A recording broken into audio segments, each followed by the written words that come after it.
Please welcome to the stage the 45th and 47th President of the United States, Donald J. Trump.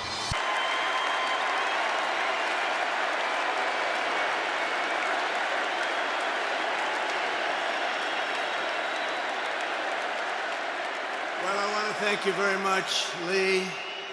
You've been there from the beginning with us, Lee, and we appreciate it. Nobody can sing that song like Lee Greenwood. Thank you very much, Lee, very much for being here.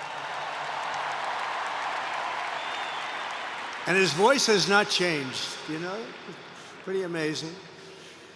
And a special thank you to Erica, because today, America is a nation in grief, a nation in shock, and a nation in mourning. Less than 2 weeks ago, our country was robbed of one of the brightest lights of our times, a giant of his generation, and above all, a devoted husband, father, son, Christian, and patriot. Charles James Kirk was heinously murdered by a radicalized, cold-blooded monster for speaking the truth that was in his heart. He was violently killed because he spoke for freedom and justice, for God and country, for reason and for common sense. He was assassinated because he lived bravely, he led boldly, and he argued brilliantly without apology. He did what was right for our nation. And so on that terrible day, September 10th, 2025, our greatest evangelist for American liberty became immortal. He's a martyr now for American freedom. I know I speak for everyone here today when I say that none of us will ever forget Charlie Kirk, and neither now will history.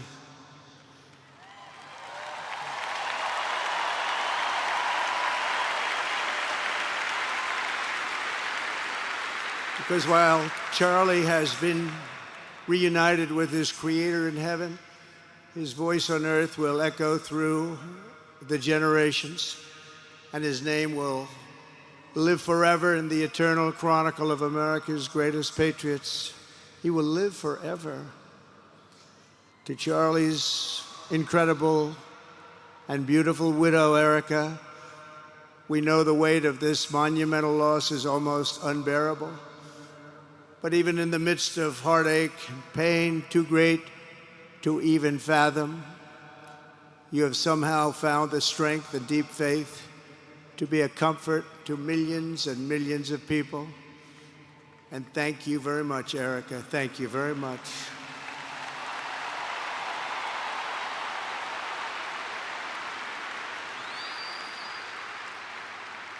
Today, an entire nation wraps its loving arms around you and your beautiful children.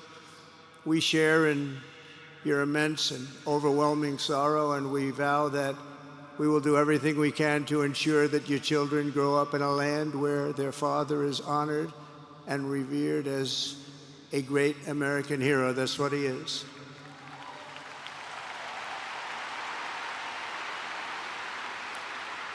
To Charlie's parents who lost their beloved son, and to the entire Kirk family, we know that no words can ever be enough to fill the void he leaves behind. That's a void that just can't be filled. But I hope the extraordinary outpouring of emotion over these past 11 days has comforted you with the knowledge that your son brought more good and love into this world in his 31 short years than most people, even very, very successful people, can bring in a lifetime.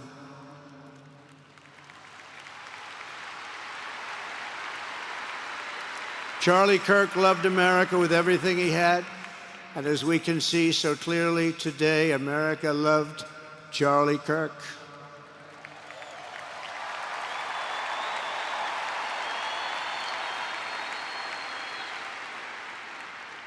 And he could always draw a big crowd. Look at this today. Look at what's gone on. This is a big crowd.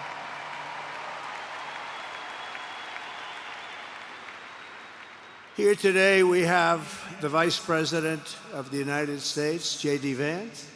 We have the Speaker of the U.S. House of Representatives, Mike Johnson. We have countless members of the United States Senate, and I'm sorry I'm not going to introduce you, but I'll be up here. They're all over the place.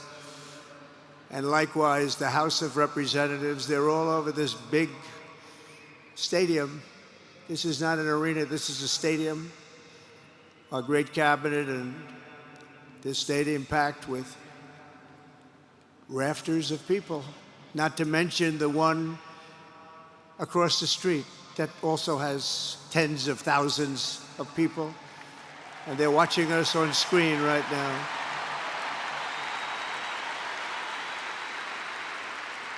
And I'm sorry we couldn't get you in. If anybody would like to give up your seat, please walk across the street. But this is like an old-time revival, isn't it? An old-time revival.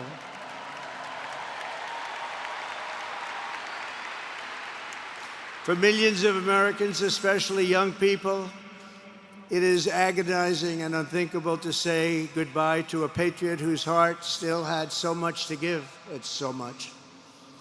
Raised in the suburbs of Chicago, Charlie was filled with a patriotic spirit from his youth, and he was an all-American in everything he did. And one of the last things he said to me is, please, sir, save Chicago. We're going to do that. We're going to save Chicago from horrible crime.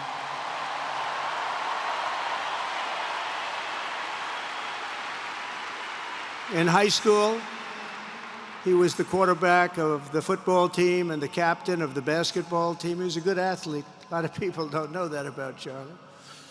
He was an Eagle Scout who spent his school lunch breaks listening to another champion for liberty, somebody that he greatly admired, Rush Limbaugh.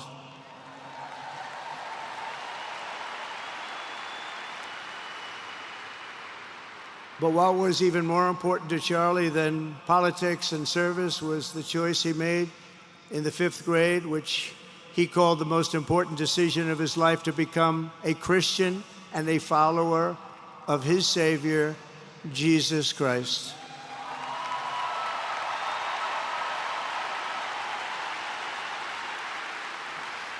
Inspired by faith and his love of freedom, Charlie did something remarkable when he was just 18 years old. On the advice of a mentor who told him to put off going to college because he was doing so well, he devoted his life to converting young people to the conservative cause. How did he do? Take a look. How did he do?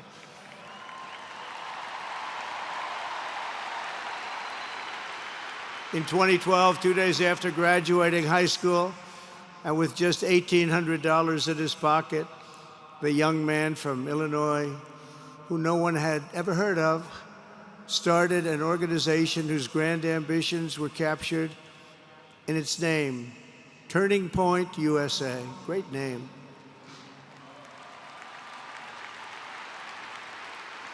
And I have a feeling it's going to be bigger and better than ever before. Does that make sense? It's going to be bigger and better than ever before. Look at what's happening. 12 years ago, Charlie walked onto his first college campus, the very liberal University of Wisconsin at Madison. He set up a card table and put up a sign with 3 words, "Big government sucks." Could you believe that? That's Charlie. That day, Charlie talked to every student who approached him, most of whom were probably quite a bit older than he was. Finally, after many hours, he found the first ever Turning Point chapter leader. His first year out of high school, Charlie traveled 300 days raising money and taking his message to campuses all over the country. He lived out of his parents' basement, and they actually loved having him there. They loved Charlie. Everybody loved Charlie. And on the couches of friends and supporters, he lived off couches for 2 years, 3 years, then life started getting a little bit different, but he was always the same. For 5 years, he refused to take a paycheck, but Day after day, he worked from 5 a.m. in the morning till 11 p.m. in the evening, always. His staff remembers that he wore Walmart jeans and T-shirts from the Goodwill store. Remember the Goodwill store? It wasn't easy, but Charlie wasn't in it for money at all, never has been. Money was never his thing. He was always in it for the mission. As he liked to say, even back then, we have a country to save. Just what he did. He'd call me all the time, sir, we have a country to save. I said, Charlie, thanks very much for telling me that. I appreciate it. Charlie volunteered for my 2016 campaign and traveled the nation with my son, Don and Eric. I got to know him very well and saw immediately that Charlie was actually a master builder of people. It was Charlie who first started organizing young black conservatives hungry for support and leadership. It was Charlie who stood up for persecuted Christians and Jews on college campuses. It was Charlie who helped bring online censorship, free speech, and cancel culture to the fore of our political debate. He was right up there with me. It was Charlie who helped unite MAGA, and you know what M-A-H-A is? That's right, Make America Healthy Again. And tomorrow we're going to have one of the biggest announcements, really medically, I think, in the history of our country. We're going to be doing it with Bobby and Oz and all of the professionals. I think you're going to find it to be amazing. I think we found an answer to autism. How about that? Autism tomorrow. We're going to be talking in the Oval Office in the White House about autism, how it happens, so we won't let it happen anymore, and how to get at least somewhat better when you have it, so that parents can help their child, their beautiful child.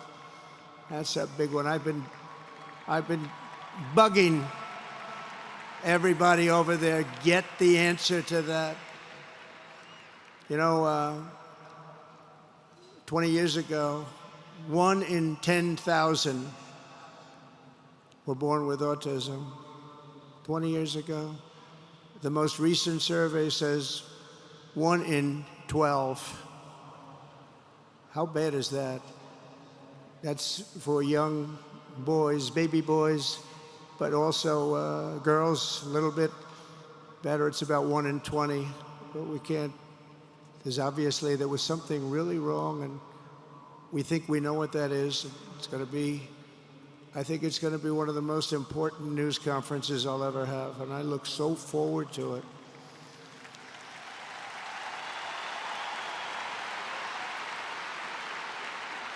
And you know who else looked forward to it? Because he knew. I'd tell him a little bit about what was going on. Was Charlie. He would have been front row center, believe me. We'll be missing him tomorrow. It was such a big deal for him, too. He brought together Donald Trump, Bobby Kennedy, right here in the great state of Arizona 1 year ago. Remember that? What a night, what a day that was. And it was Charlie who was among the first to speak to me about a man from Ohio by the name of J.D. Vance. Have you ever heard of him? He's doing a good job.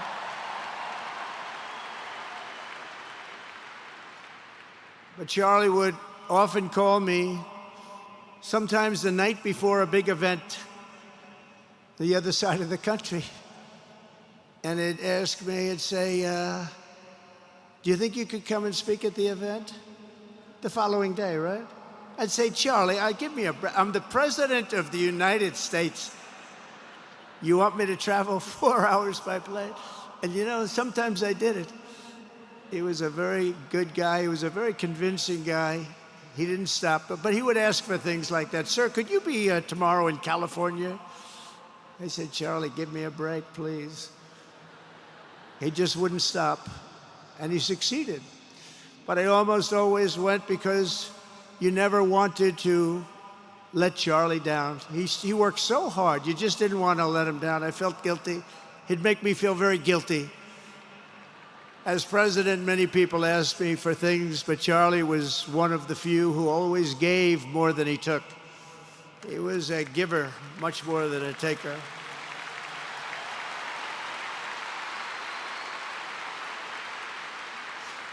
And no matter how big Charlie became, no one was too small for him to notice. He was good to everybody. Didn't matter. Several years ago, a fourth grader asked Charlie to appear on his podcast, which was probably only watched by the parents of that fourth grader. And Charlie, who was actually pretty hot at the time, to be honest, he agreed, and the boy asked for advice. Charlie replied, the left. I call it the radical left. I call it sometimes the radical left lunatics. But Charlie didn't say that. He called it the left. He was probably right, but I can't help it. I can't help it. So he said the left, radical left lunatics, may have all the money in the world, but they can never outwork me. I will wake up as early as I need to, about himself. I will stay up as late as I need to, and I will never stop fighting for our country. And he did this until his dying breath. That's what he was doing. That's what he was doing. Think of it. Wow. What a horrible moment. I was in the Oval Office when I heard they came in, and it was like a surreal experience, a terrible, terrible. I had some very big people in the Oval Office, and I was in the midst of a very important conversation for our country, big people, the biggest. And I said, you have to leave now. When they told me that, they told me in front of a group of very powerful people. I said, you have to leave now, right now, please. Right now. You have to leave, go.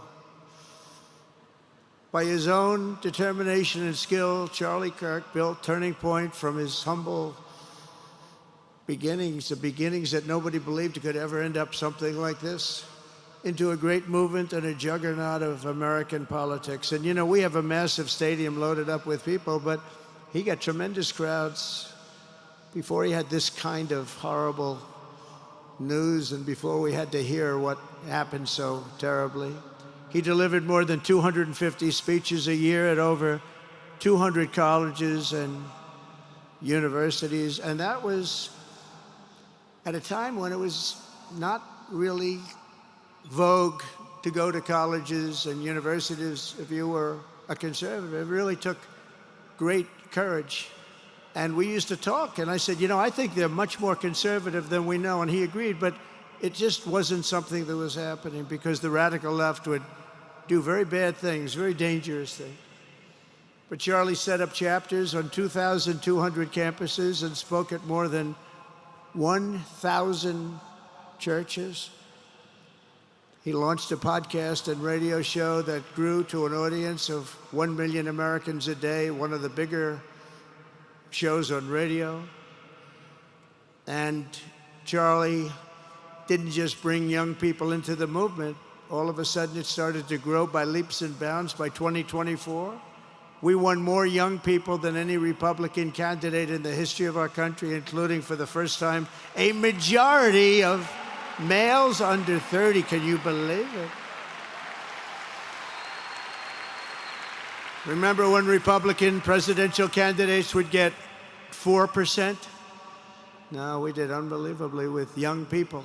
And he was a big, big factor. Unbelievable. But he made me work for it. Sir, you have to make a speech here. You have to make a speech there.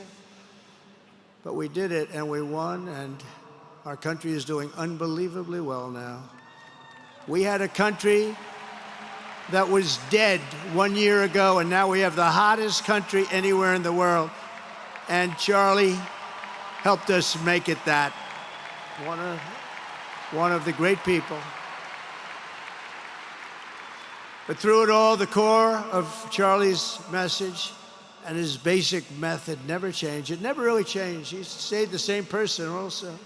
At every campus event, Charlie asked the people who disagreed with him to come forward, and instead of silencing them, he handed them a microphone and let them speak. And he'd convinced so many of them. It was a pretty amazing thing to watch, actually.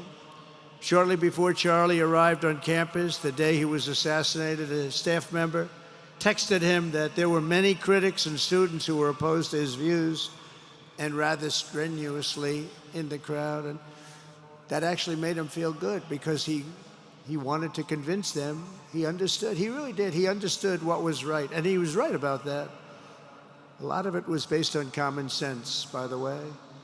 Charlie wrote back to the staff member saying, I'm not here to fight them. I want to know them and love them, and I want to reach them and try and lead them into a great way of life in our country. In that private moment on his dying day, we find everything we need to know about who Charlie Kirk truly was. He was a missionary with a noble spirit and a great, great purpose. He did not hate his opponents. He wanted the best for them. That's where I disagreed with Charlie. I hate my opponent, and I don't want the best for them. I'm sorry. I am sorry, Erica. But now Erica can talk to me and the whole group, and maybe they can convince me that that's not right, but I can't stand my opponent. Charlie's angry. Looking down, he's angry at me now. He wasn't interested in demonizing anyone. He was interested in persuading everyone to the ideas and principles he believed were good, right, and true. Before each appearance, he prayed these words, God, use me for your will. Always said the same thing, use me for your will.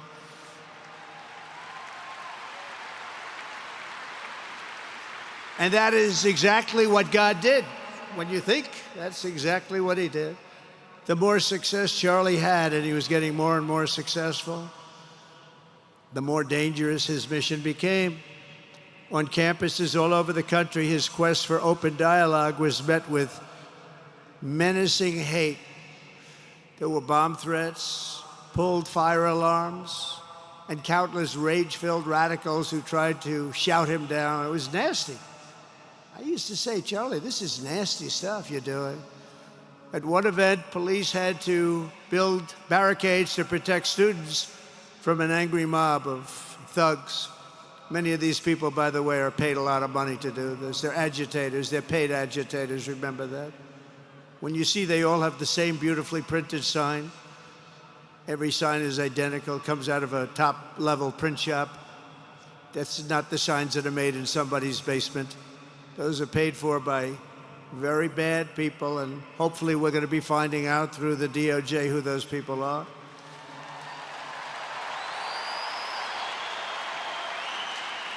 At another college, Antifa terrorists shattered windows, threw rocks, and tried to storm the building where Charlie was speaking. It was a really bad one. Often dozens of police officers were needed to prevent left-wing violence. And the violence comes largely from the left. You don't hear that from too many people, do you? And virtually every day for years before he was murdered, Charlie received these horrible death threats. People don't know. I used to talk to him about it. He said, I got some threats. He always felt that when they actually made the threat, they were not the ones to worry about. The ones to worry about were the ones that don't make the threats. And I think you know what I mean.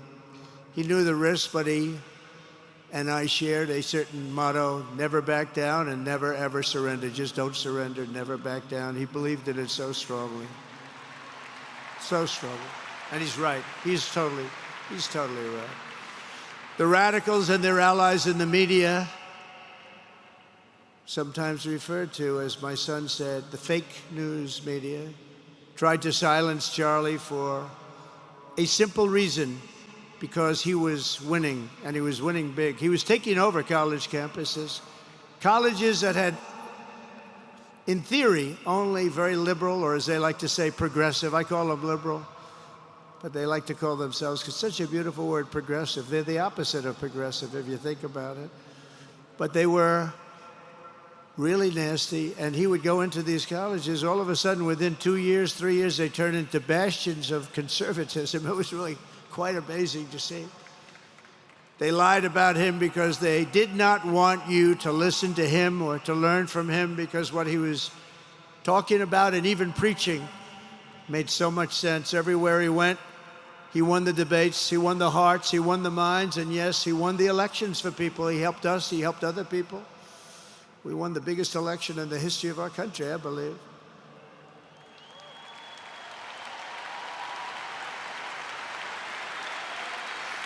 Charlie Kirk was without a doubt among the most influential figures in the most important election in the history of our country. The election of, oh, that beautiful day, November 5th, 2024. Do you remember that day? It was 9 months ago. What a day that was. I mean, we had a pretty good day in the first one. And I must tell you, on the second one, we had a phenomenal day. But a lot of bad things happened, and now that's not even questioned. They cheated like dogs, but we got them back, didn't we, huh? We got them back. But we owe Charlie a profound and eternal debt of gratitude now, just like Charlie and Erica made Turning Point hot. We are looking at a country that has the chance to attain a level like never before. Tariffs are making us rich again, richer than anybody ever thought was possible. And the only one challenging them are people that hate our country or foreign countries that are paying a price, because they did the same thing to us for years. They took advantage of us, but we're making money. We're becoming richer and richer. And we're taking care of our people better and better when we do that. And we can take care of other countries better and better. But we're doing unbelievably well. The tariffs have really been a hold. The election was big, but the tariffs, because of the election, came in. And remember, other nations do that to us. And Charlie understood that. He saw the money. He saw what was coming into our country, and we can use that for Medicare, Medicaid, Social Security, all of these things that we fight so hard for. And that's exactly what's happening. The numbers are incredible. When the news finally came out on election night last November that the race was officially won, came out pretty early in the night. Charlie was live on camera. In that moment, he was overcome with emotion. I've never seen him like this. He was so happy.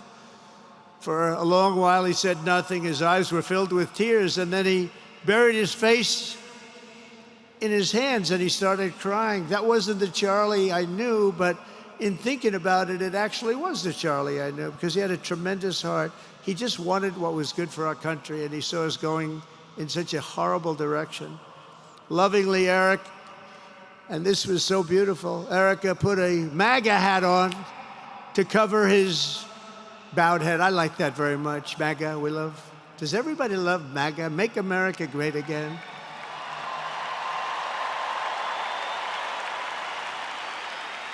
When Joe Biden used to get up, remember the speeches? We will stop MAGA. We will stop MAGA. You know, he could barely get the words out. We will stop. I said, can somebody inform him that MAGA means Make America Great Again? How do you say you're going to stop it? And Charlie understood that. When Charlie finally looked up and spoke, he smiled through the watery eyes and simply said, I am humbled by God's grace. That was his statement that night. I was watching him. I was very impressed, actually. It showed he had a big heart. Every single American should take a long, hard look at the twisted soul and dark spirit of anyone who would want to kill a young man as good as Charlie. To kill anybody, but to kill a man like this, he didn't deserve this. He didn't deserve this. Our country didn't deserve this. And anyone who would make excuses for it are just out of their mind. Charlie's murder was not just an attack on one man or one movement. It was an attack on our entire nation. That was a horrible attack on the United States of America. It was an assault on our most sacred liberties and God-given rights. The gun was pointed at him, but the bullet was aimed at all of us. That bullet was aimed at every one of us. Indeed, Charlie was killed for expressing the very ideas that virtually everyone in this arena and most other places throughout our country deeply believed in. But the assassin failed in his quest because Charlie's message has not been silenced. It now is bigger and better and stronger than ever before, and it's not even close. And it's rare that such a thing happens, but Charlie is bigger today than he was, think about it, just 2 weeks ago. He's bigger today than he was 2 weeks ago. Now, that may not help his friends and loved ones, of which there are so many. It may not help Erica and those beautiful children who have to suffer so horribly through this moment, but they know it's true. He's bigger now than ever before, and he's eternal. He's eternal. And I just want to say we love him. And he's looking down at us right now, and he's saying, wow, that's a great crowd. He's saying, that's a great crowd.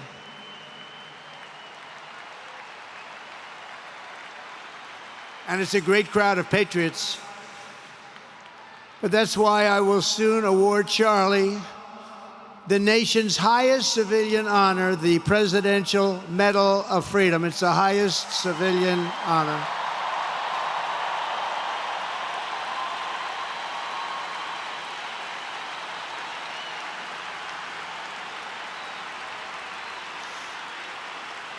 And we will do the ceremony at our beautiful White House in a very safe Washington, D.C., a place that Charlie truly revered.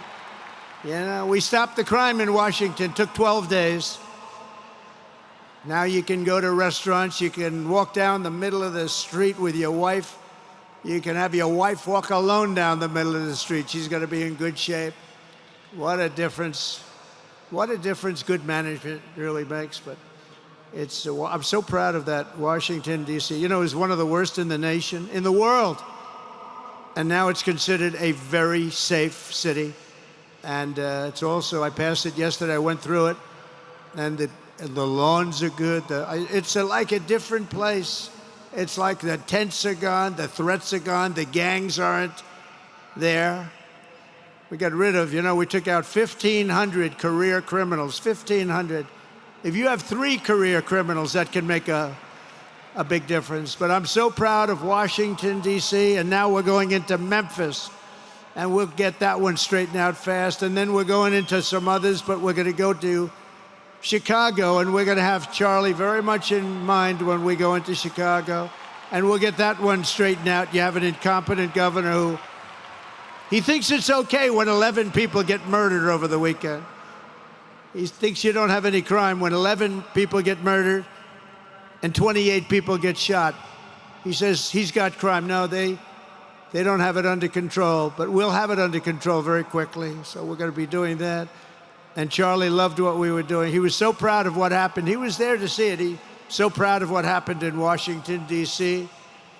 As you know, the depraved assassin who planned and executed Charlie's killing has been arrested and charged with capital murder.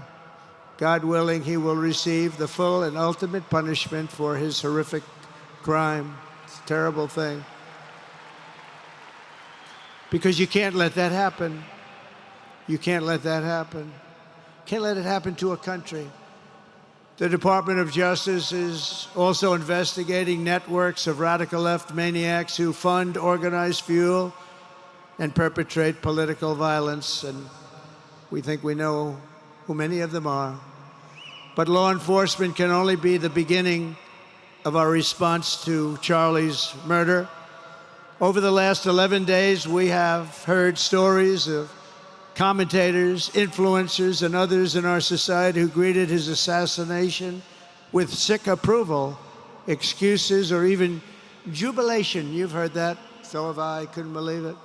Some of the very same people who spent the last 8 years trying to sit in moral judgment of anyone who disagreed with them about politics suddenly started cheering for a murder. Incredible. You know the names. They're major losers, by the way. That will be proven out in a short period of time. Some of the very people who call you a hater for using the wrong pronoun were filled with glee at the killing of a father with 2 beautiful young children.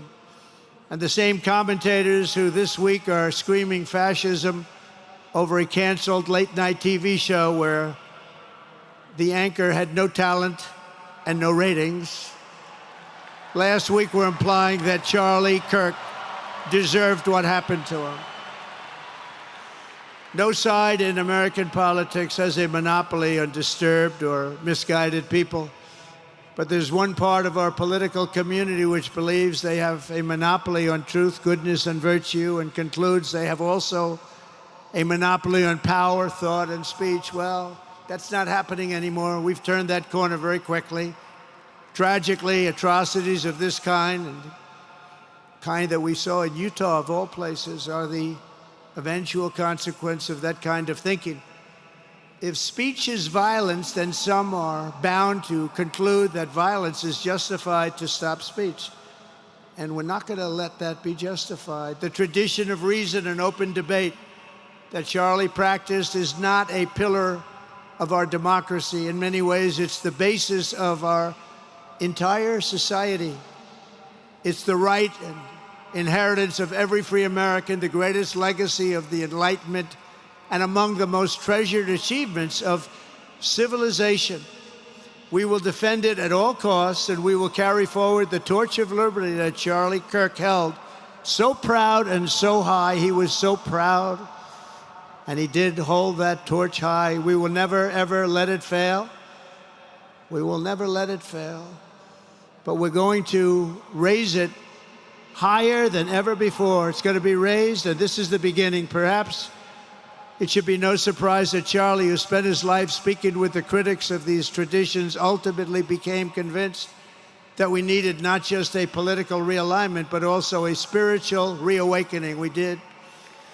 And we have to bring back religion to America, because without borders, law and order, and religion, you really don't have a country anymore. We want religion brought back to America. We want to bring God back into our beautiful USA like never before. We want God back.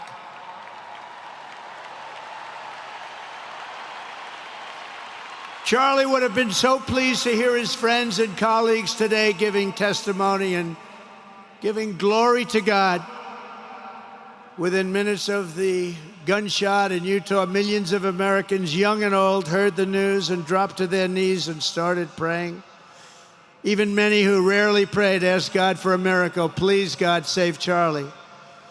But although Charlie's time with us on earth has ended, those prayers for a miracle have already been answered.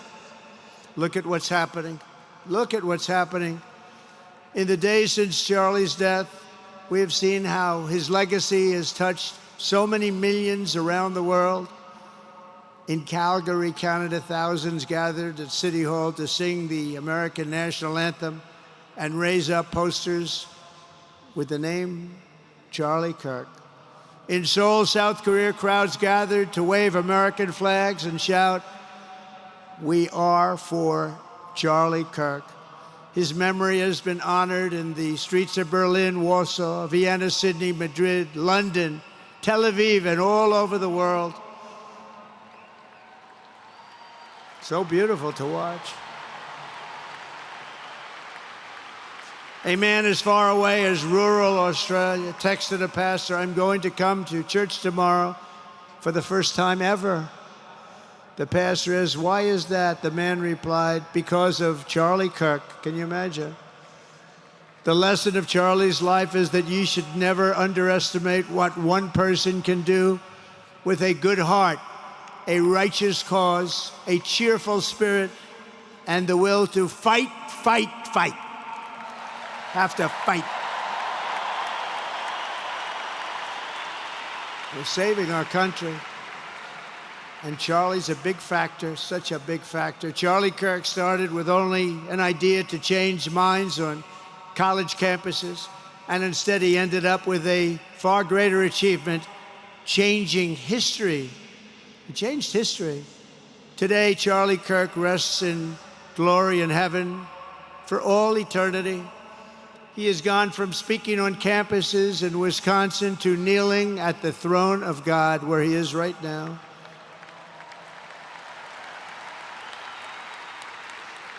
We grieve for the friend and leader that we have lost, but we go forward strengthened by his faith and bolstered by his courage and inspired by his example to defend the country he lived for the freedoms he died for, and the values in which he so deeply believed. He believed in values that we should all believe in. Charlie created something very special. It's called Turning Point USA. And under the leadership and love of Erica, it will become bigger and better and stronger than ever before.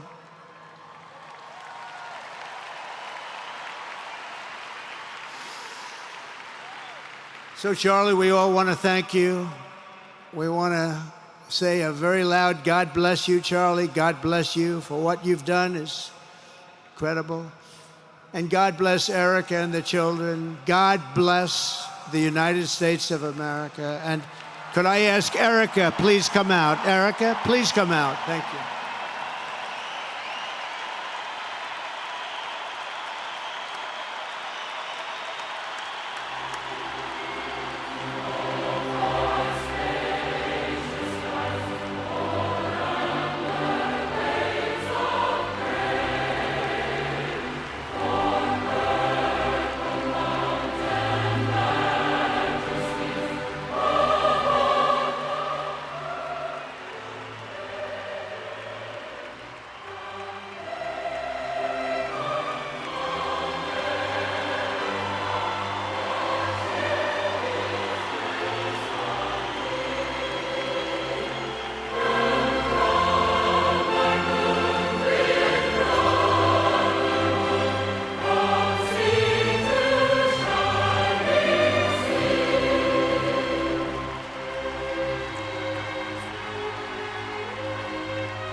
Thank you very much, everybody.